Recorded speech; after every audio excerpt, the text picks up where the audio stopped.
Hello, my name is Andy and I am the Village Idiot. I'm armed with a car and a GoPro and an unhealthy amount of time on my hands. I'm using that time to attempt to visit every civil parish in England. You're watching the West Lindsey series. This is one of the 9 districts of Lincolnshire and one of the county's most rural. It has 128 civil parishes. Let's see which one this episode's all about. Welcome back to West Lindsey, everybody. Now today I've got a really small one for you, one that you might think doesn't have anything of note in particular. Well, you'd be wrong. It does have a couple of things, but this will be quite a quick video, I have to admit. And we're starting really at its main sort of population centre right here. There's a few houses along this road. I'll catch them in a moment. And also there's a parish notice board here too, so I'll be putting a card on that. But the biggest landmark is over there, and that is Blyborough Hall. Welcome to the parish of Blyborough.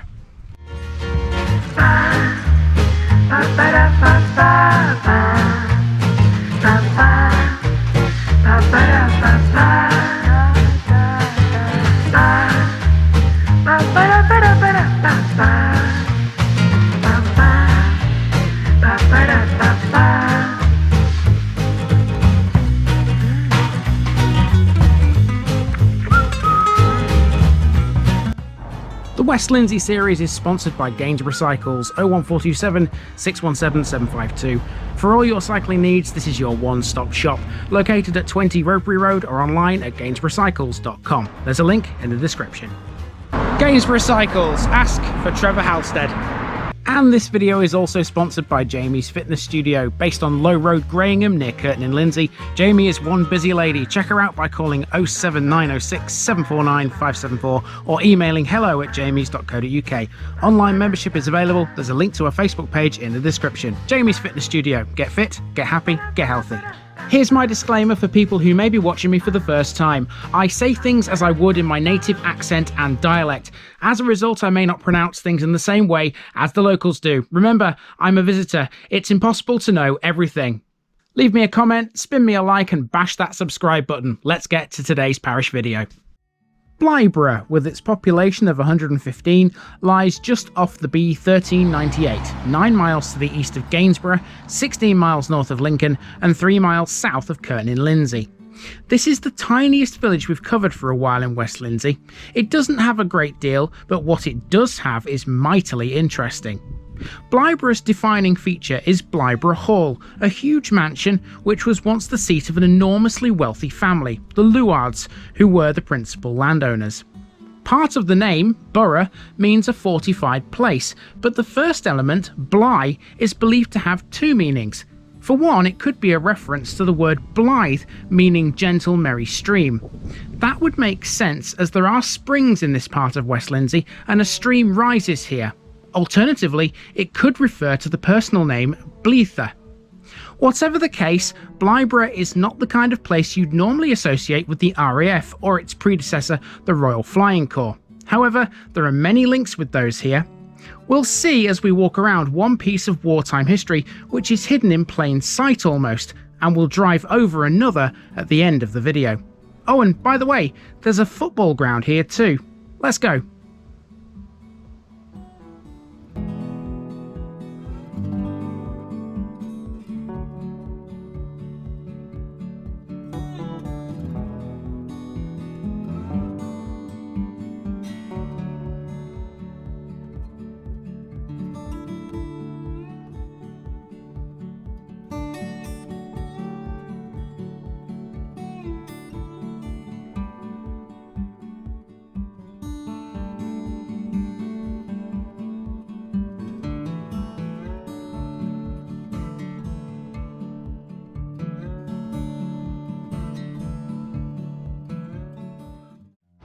So this is Blyborough, a tiny village centred around 2 main areas.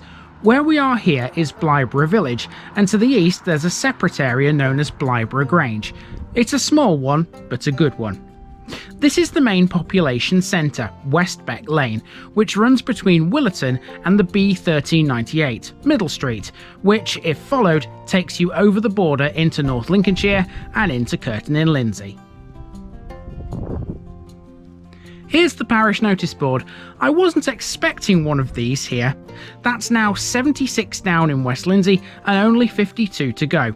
We're well over halfway now and we'll soon be at 3/4 distance. Scary stuff. I couldn't help but notice this little wooden hut behind the notice board. Not totally sure what this was, but it looked pretty unique. As it turns out, this wasn't the only building on Westbeck Lane which I was intrigued by. There's something here just caught my eye. Not quite sure what it is, but we will just have a quick look. This looks like a dome-shaped hut. Not quite sure what this is. Let's get through these trees. Ooh. Whoa. Blimey. Ooh. God, I'm glad it's autumn and there's no leaves on these branches. Makes it a bit easier. Ooh. Blimey. There we go. Not the easiest thing to capture, but there it is. It might be small, but believe it or not, Blyborough has a playing field. And what's more, this is actually the home ground of the local football team, Blyborough United, who currently play in the Scunthorpe Sunday Football League. I have to admit, I wasn't expecting to find a football ground here. They were established in 1972 and play in a green and white striped kit. Their logo features a swan. These porter cabins are the team's changing rooms. Right outside the playing field is a bus stop. Blyborough is served by the same 103 service that runs through Willerton, connecting the village to both Lincoln in one direction and Kirton in Lindsey in the other. A right turn then takes us under a row of trees which overhang the road. This is Low Road and it runs north to Graham. This is where most of the notable landmarks are in the village, including Blyborough Hall. It's like walking through a tunnel under these trees. It's really sort of weird, but it does feel like that because they overhang the road both sides. You do feel like you're in a tunnel.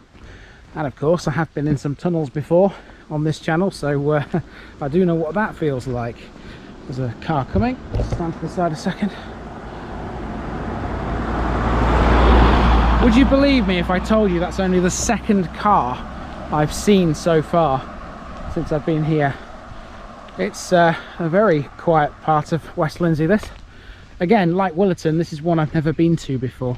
So anyway, we're heading up here under these trees and there's a church just off to the left, and that's our next landmark. Blyborough's Grade 1 listed Anglican parish church is dedicated to the Anglo-Saxon saint and martyr Alcmund of Derby. The current church was built in the early 13th century and it was partially rebuilt in 1877 by James Fowler of Louth. There was, before this existed, an original church on this site, apparently built in Norman times, sometime prior to 1312. It's quite large for the size of the village it serves. It can seat some 180 people, this.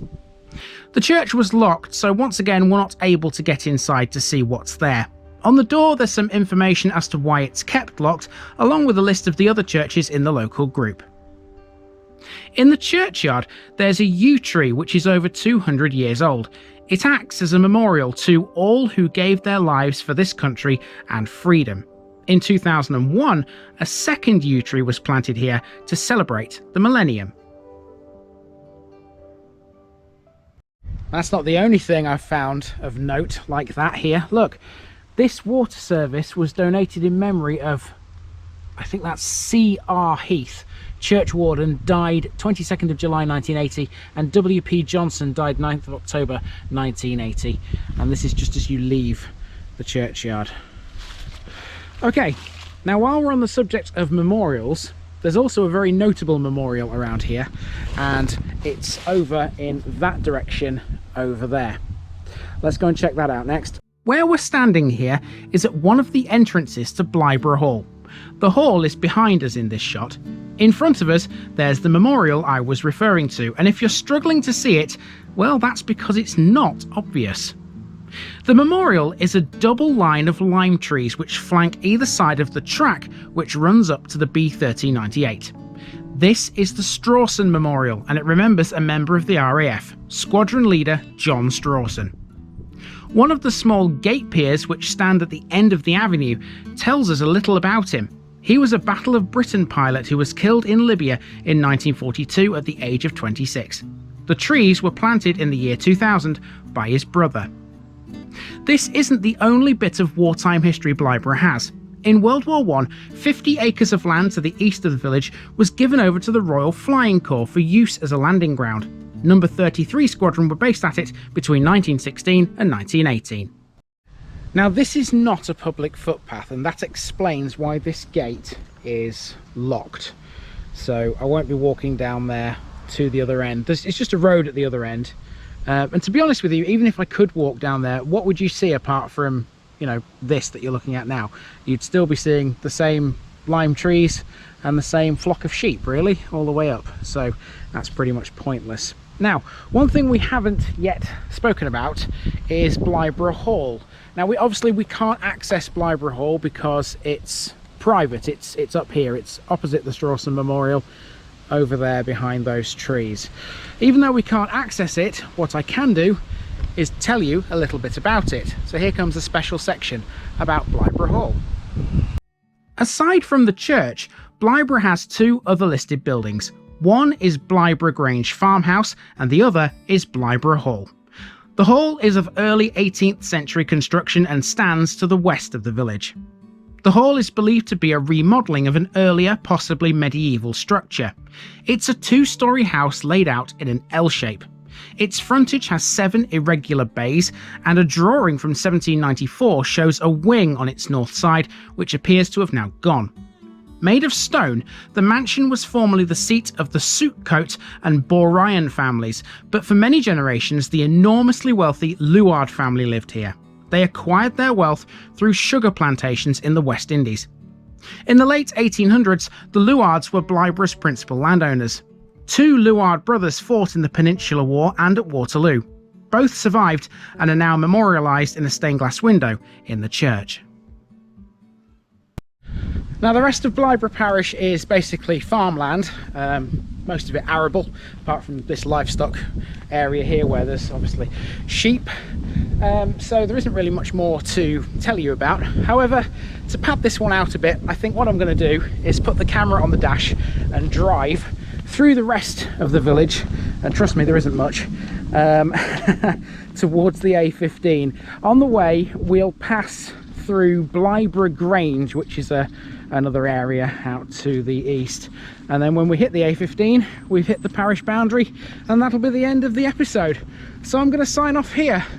I've been Andy, also known as the Village Idiot. This has been the parish of Blyborough, and I'm out. Look to the left as we set off and you might catch a glimpse of a Victorian postbox. I always like finding those now. On the way to the A15, we'll pass through Blyborough Grange and across the area which was used by the RFC as a landing ground. I've no need to speak much on this journey, so I'll just let my driving do the talking. I'll see you in the next village.